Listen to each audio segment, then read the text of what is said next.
Alright, in this video we're going to work on a project here with this barn image, and what we're doing is we're trying to make the image bigger. So we're going to look at a couple of ways that we can crop this image bigger and some techniques and tools to do that. So there could be any number of reasons why we might want to make this image bigger. One might be because we are adding it to some sort of social media profile, whether it's Facebook or Instagram, and we need it to fit those dimensions. The other reason might be because when we look at the composition of this image, we want this barn to be more in a central area where it catches your eye rather than sort of crammed up in the top of the image. So first we'll just look at the aesthetic cropping, and then we'll look at how to crop this to a specific number of pixels. And first I'm going to click here and hit the Alt key and scroll in a little bit so we're zoomed in. And then we're going to go to our crop tool, and you can left click it or press the C key on your keyboard. And when we click the crop tool, we get our new option bar up here, and we get the little crop handles down on the sides and the corners of our image.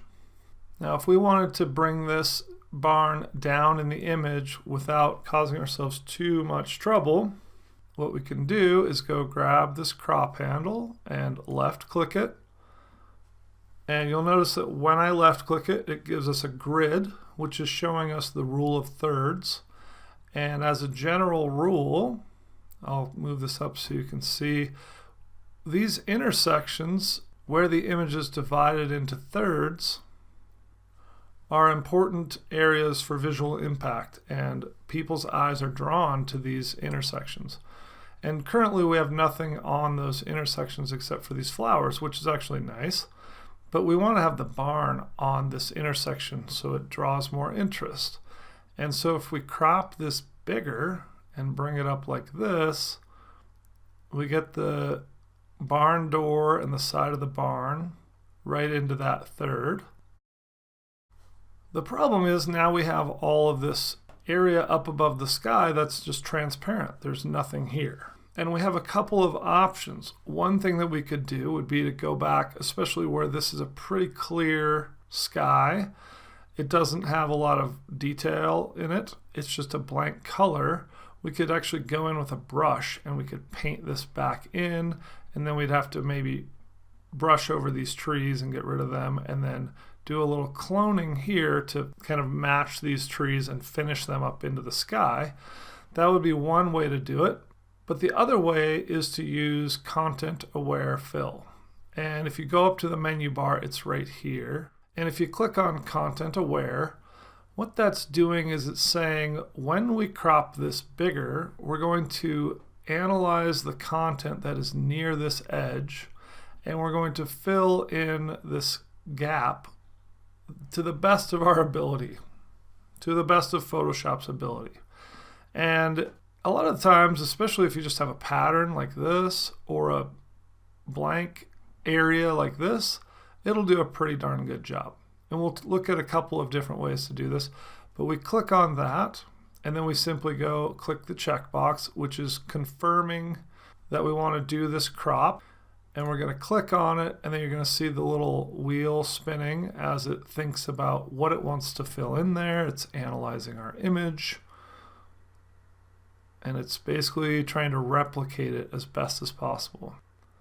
So now it's filled in that sky, and we'll zoom in over here a little bit, pressing Alt and scrolling in. Then I'm going to press the space bar and use the move tool, the hand, and take a look. You can see that really all of this sky looks great because it's a really simple solution. Over here, it didn't do quite as well. You can see that this little 3-branch stem here actually came from here, right? It's the exact replica. So it just assumed that that's what we want up there. Obviously it's not. So what we would need to do would be to go in and do a little touch-up, and we'll do that real quick. We're just going to go get the clone stamp, and we'll make it a little bigger using the right square bracket next to the P key. And then we're going to press Alt, if you remember this, and click on an area to clone. And then we're just going to move in and we're going to get rid of that. Oops, my clone stamp tool is way too sharp. So I'm going to go ahead and Control Z to undo all that. I'm going to go in here and I'm going to make it very soft. There we go. Let's try that again. We'll select an area right here and then we'll move in. And we're just going to basically stamp out some of that.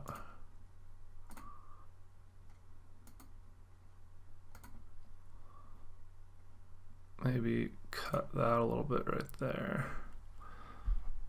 And we'll do a little bit more coming down this way too.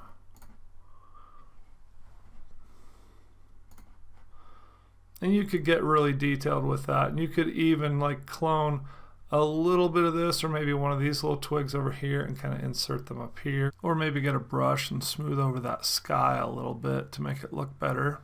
But if we zoom out a little bit and just take a look at it, that basically just looks like trees over there. And so the content aware fill basically did what we wanted. It cropped our image bigger and just basically pulled this down into the image so it didn't feel like it's so crammed up against the top and kind of makes it more the focal point. Okay, so that's a pretty simple, pretty intuitive way to go about making an image bigger and using the pixels in the image to expand the image. So let me go ahead and close out of that. We're not going to save the changes. And I'm going to open that up again in the original version, and we'll look at another way to go about this. Okay, so in the last one we wanted to expand the sky to bring this more into the center of the image. Let's say that we actually wanted to go the other way and expand the flowers out in the bottom so we can see more of this cool kind of sweeping motion of the flowers. We could do a similar thing where we start with our crop tool. We grab the crop handle, pull it down. We make sure we're on content aware, and notice it remembered my settings. That's an important thing to remember in Photoshop. In most situations it will remember your settings, but it is on because it remembered. And then we'll go click the confirm button. See the wheel spinning while it's thinking about basically analyzing these pixels down here to pull in. And then there you go.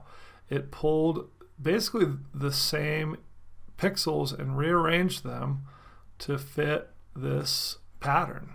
And you can see there are a couple of little weird spots where it kind of repeated things there, and there's kind of a little line here. Although if you didn't know it was not supposed to be there, you probably wouldn't know.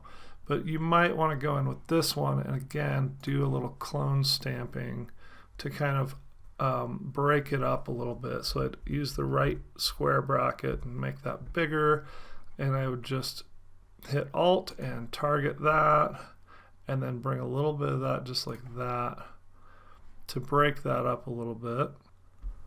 Maybe do some from right there.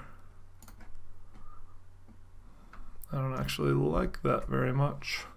Even just like that is fine just to break it up. Oh, what we need to do is I need to go to current layer. Let's try that. We'll get rid of what I just did. Control Alt Z, there we go. And we'll go grab this again. We're gonna hit we're gonna make this a little smaller, not too much. Go Alt, target some of those flowers and just kind of drop them in about there, just to break that really kind of repeating pattern up. Maybe do one more.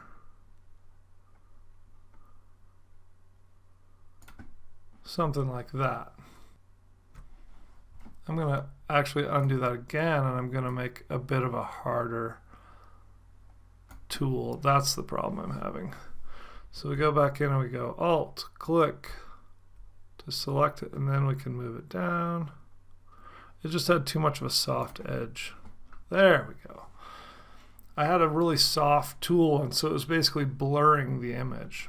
That's something to be aware of. But okay, see, now we basically covered over that little kind of green stripe.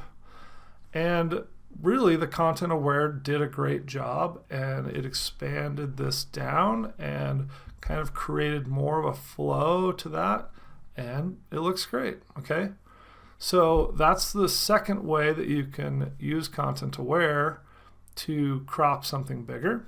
Then I'm going to close this out one more time, and I'm going to show you one more crop technique.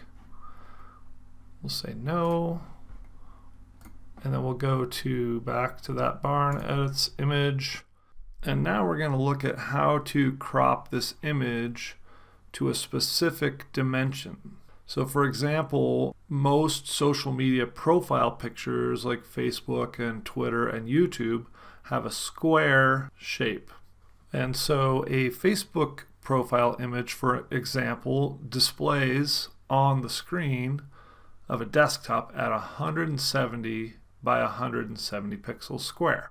But we don't want to create our image at 170 by 170 pixels, because if you look up here, that's 170 pixels right there. So that means our image would be this big. And if that gets blown up at all, or zoomed in on, or is displayed in our photo album, it's going to be a really bad picture. So we want more resolution than that, so it can be a bigger image but still be square. So let's just make ours a round number of 500 pixels by 500 pixels, and that will give us better resolution. First we go to our crop tool, and then up here is where we can put in specific dimensions. And we're going to use this drop down. We could use the ratio, but where we want to get specifically 500 pixels by 500 pixels, we're going to go to a different option, which is the width times height times resolution. And by the way, you could also just go right here and it will crop it automatically as a square. But in this case, we're able to determine the exact number of pixels in our width and height. Okay, so we go ahead and click that, and this actually already has some presets in here, and I'll clear it. And then we can just type in 500 space px for pixels, tab to the next one, 500 space px. And you notice now it's putting it into a square shape, and I'll hit enter. And now we can move this to fit it into our image. And we can just drag the fill handles, and notice how it constrains the proportions so it keeps the shape in a square. And if we want to do like we did before, where we expanded the sky and brought that in, we can do that. Maybe about right there. So we get the flow of this, but then we're going to add in some sky. And we'll keep it on content aware, so it's going to fill in this sky to the best of Photoshop's ability. And then we're going to click on the confirm or commit button. And you can see it now cropped it, and it just shrunk it down. It's displaying it at 16%.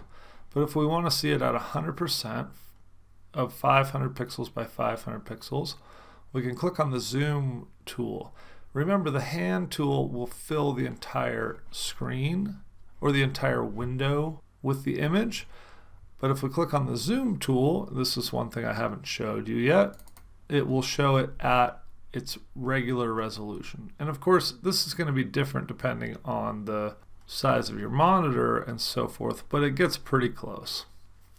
So now you can see we start at 0 pixels over here, and we go over here, and it ends at 500 pixels. See the ruler on the top? And by the way, if you don't have these rulers, let me show you where you can find those. You go to View, and it says Rulers right here. If I toggle this, see they disappear.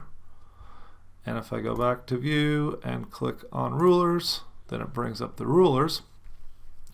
And if yours are not displaying in pixels, you could fix that as well by going to Edit, and down to preferences and units and rulers. And then you go to units. Under rulers, you can choose from pixels, inches, centimeters, etc. Make sure you clicked on pixels and click OK. And now you can see the dimensions of your image. And same thing over here. You notice where I hold the cursor, it has this little white line that lines up with the ruler. That's really handy. So you can actually, if I put it on the move tool, then I have an arrow. I can hold the arrow right on that edge. You see that that's at 0. And then as I go down here, if I hold the arrow on that bottom edge, you see it lines up with 500. Okay, so now we have a nice square profile picture that we could upload to Facebook or YouTube or any social media that takes a square format that's over, say, 170 or 180 pixels square. Okay, so just a quick recap of what we've learned in this lecture. We basically learned how to use the crop tool in several different ways. We learned how to select content aware, and we can expand our image. And then when we click confirm, content aware will do its best to fill in that space. We also learned that if it messes things up a little bit like it did with the trees, in one of our previous examples, we can use the clone tool, or you could use the brush tool to fill in that area and fix it, as we did with the sky, and as we also did with some of the blemishes that occurred down in these flowers. And then we learned how to go up here and select the width times height resolution to type in a specific dimensions for your image. And in this case, we typed in 500 by 500 to give us a nice big image for a profile picture on social media.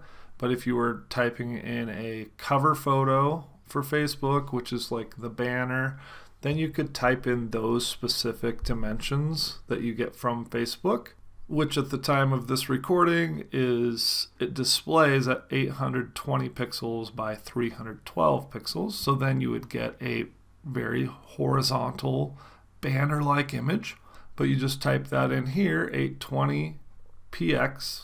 That's very important that you put the pixels in there, so Photoshop knows you want pixels and not something else like inches or centimeters. And then you type in the other number, which is 312 pixels, and then you hit enter, and then you can move this to fit it, and it will constrain those proportions.